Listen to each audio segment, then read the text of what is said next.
Doctor, tenemos a Mario Borini, es uno de quienes, bueno, recién mencionaba Antonio, esta carta al presidente de la Nación, y con otra mirada de los epidemiólogos. Él está en comunicación con nosotros. Borini, gracias por atendernos. Aquí Antonio Fernández Llorente y Daniela Ballester los saludamos. Muy bien, Antonio, muy bien. Lo escucho muy bajito, pero vamos a ver si hacemos bueno, voy a levantar la voz. Ahí va mejorando, Ahí no está. se preocupe. Bueno, a ver, cuéntenos un poco cuál es su mirada y por qué usted se manifiesta en contra, ¿no?, de la cuarentena, el aislamiento y las medidas hasta ahora en la República Argentina. No, eso de en contra es una apreciación exagerada. En realidad la situación fue así. Cuando se dictó la cuarentena el 19 de marzo, Sí. se pasó la cuarentena al día siguiente, o sea, prácticamente en el día. Esto es un hecho realmente que llamó la atención mucho, me hizo dudar mucho. Otros países se tomaron 20 días para pasar la cuarentena, el caso de Japón, el caso de Singapur, tuvieron posibilidades de preparación de la gente en cuestiones domésticas, en cuestiones de convivencia, en cuestiones de desplazamiento, en cuestiones de economía, de trabajo, y nosotros no las tuvimos. Entonces eso llamó mucho la atención. Otra cosa que me llamó mucho la atención es que nosotros teníamos 11 provincias, de las cuales 5 tenían 0 casos, y las otras 6 tenían 1 o 2 casos. Entonces, uniformar todas las jurisdicciones, eso es una cosa que la epidemiología no hace. La epidemiología diferencia las jurisdicciones, diferencia poblaciones. Nosotros habíamos tenido la gran ayuda de ver que en el hemisferio norte la mortalidad había golpeado fundamentalmente los mayores de 75 años, sobre todo si tenían comorbilidad. Y no había afectado a los que estaban más afectados, que eran las capas medias de la población, donde la población, digamos, si sufría una infección, tenía en todo caso síntomas activos. Este aprendizaje para nosotros era fundamental para poder decir acá la epidemiología va a poder diferenciar poblaciones, va a poder diferenciar jurisdicciones con y sin casos, y va a poder diferenciar tiempo, porque si hay jurisdicciones con 0 casos, no tiene por qué comenzar el mismo día que comienzan jurisdicciones con mucho más. Eso nos llamó mucho la atención. La otra cosa que nos llamó mucho la atención fue la falta de discurso acerca de la inmunidad, ¿no? Nosotros sabemos que no hay reemplazo de la inmunidad natural si la inmunidad natural se desarrolla, que tiene una primera etapa de inmunidad innata, que esa inmunidad innata, bueno, se provee de anticuerpos de la madre, pero además de intestino sano, de las lágrimas, de la saliva, que son herbicidas, en fin, hay una inmunidad natural. Después viene la inmunidad innata, después viene la inmunidad celular, después viene la inmunidad por anticuerpos propios. Todavía no hemos llegado a la vacuna. Entonces, el hecho de producir un encierro de sanos, que es un hecho insólito, porque no ocurrió nunca en la humanidad, jamás ocurrió. Pero tampoco hubo una pandemia como esta en la humanidad que afectó a 190 y pico de países. Entonces nosotros recurrimos a ver quién era el que había generado esta idea del encierro total, y esto se remonta al año 2009, donde un tal Roger Bencaya habla de que, habiendo ocurrido el SARS, en la próxima vez que haya una pandemia tiene que haber una cuarentena total, universal, obligatoria, como la que hizo. Entonces, ¿quién es este Roger Bencaya? Roger Bencaya es el director de vacunas del laboratorio Takeda. Nosotros ahí empezamos también a dudar de lo siguiente. Lógicamente, si la cuarentena te priva de una inmunidad propia, vos quedás dependiendo de que te inyecten una vacuna para generar anticuerpos a partir de una inmunidad vacunal.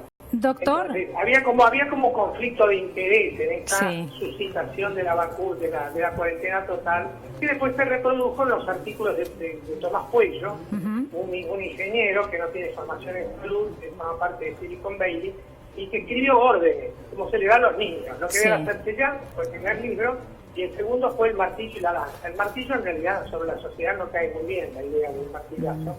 Entonces uno dice, bueno, acá hay un grado de violencia que se está ejerciendo que no sé si es necesario hasta este punto, porque nosotros podríamos tener por recomendación gente que está con mayor de 65 años y con vulnerabilidad recomendada en su casa, pero no necesariamente toda la población. Mucho se entiende el concepto. A ver, doctor, me permite que le pregunto sobre este punto al doctor Donato Espacavento, que está aquí con nosotros también, y me parece interesante saber cuál es su mirada sobre esto. Bueno, primero que me parece que la cuarentena claramente se diferenció en 2 regiones. El resto del país, salvo Heramba, donde se concentran los casos, donde hay mayor densidad de población, tuvo una evolución y está teniendo una evolución, y en las otras provincias ninguna siguió el mismo camino que siguió la ciudad de Buenos Aires y el conurbano. Primero que no es una cuarentena de todo el país donde podamos decir todo el país está igual. No está igual, y el gobierno nacional y cada provincia lo ha reconocido, y de hecho ha pasado. Segundo, el otro dato importante es que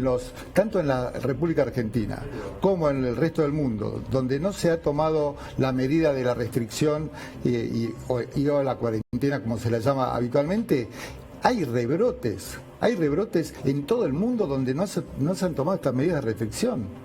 No fue un éxito. En Italia, en España, en China, hoy están haciendo cuarentena. En Israel, hoy están haciendo cuarentena igual que en la Argentina. O sea que me parece que es una falsa, entre comillas, grieta, una falsa dicotomía, cuarentena anticuarentena. La verdad que ya está demostrado en el mundo que el aislamiento obligatorio es la única medida que tenemos hasta que aparezca la vacuna. El doctor focalizaba, y yo entiendo esta parte, en la edad, en los grupos de riesgo, pero también es verdad, y les pregunto a ambos para que me corrijan si no es así, que la verdad que las consecuencias que el coronavirus tiene en una persona sana no sabemos en el día de hoy cuáles pueden ser. Yo he entrevistado gente sana de 30 años que me ha dicho que todavía tiene consecuencias que intenta contrarrestar, que no la pasó bien, que fue una enfermedad muy fuerte.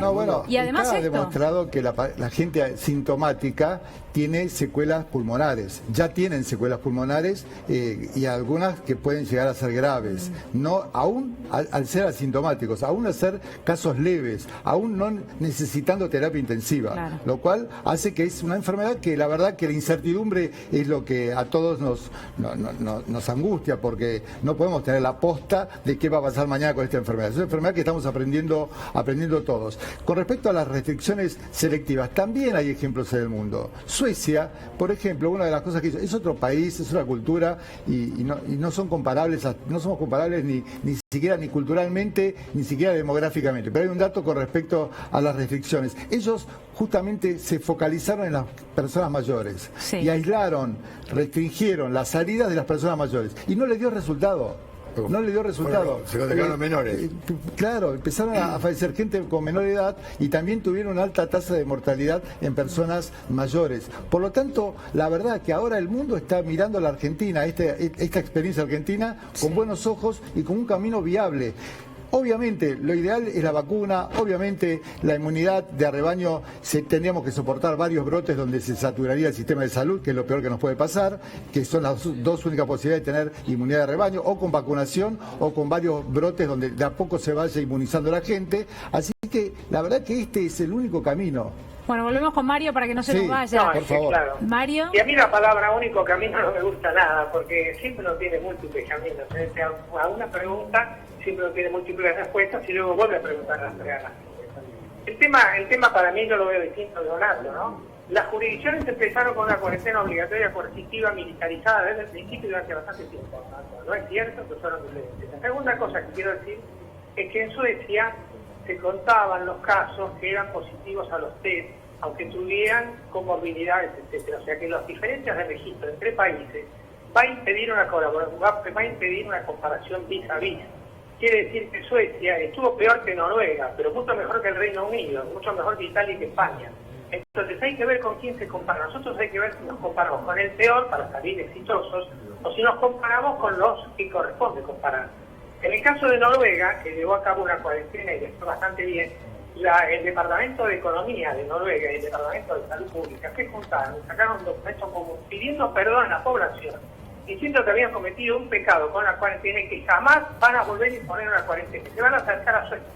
O sea que hay ejemplos y contraejemplos para decir de todo esto en varias circunstancias. Sí. Doctor, me está pensando... Por otra parte, Uruguay, que tiene una cuarentena que para nada es coercitiva, ha logrado 30 muertos, a 3 millones y medio de habitantes. Bueno, pero usted mismo decía que las comparaciones entre países a veces son medio difíciles, y Uruguay compararlo con la Argentina.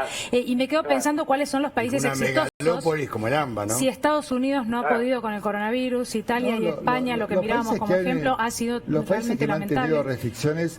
Claramente no han tenido éxito, está demostrado, han tenido que volver para atrás. El Reino Unido es un caso clarísimo. Suecia también, el responsable de yo cuando me refería a Suecia, que no, insisto, no hay que comparar un país con otro, es un error desde todo punto de vista. Lo decía específicamente en el grupo selectivo, que ellos no hicieron una restricción o una flexibilización general, salvaron a los mayores y tampoco les resultó. Solamente eso comparaba. No puedo comparar un país con otro. Bueno, Bueno, le agradecemos a Mario Nosotros- por esta comunicación con nosotros.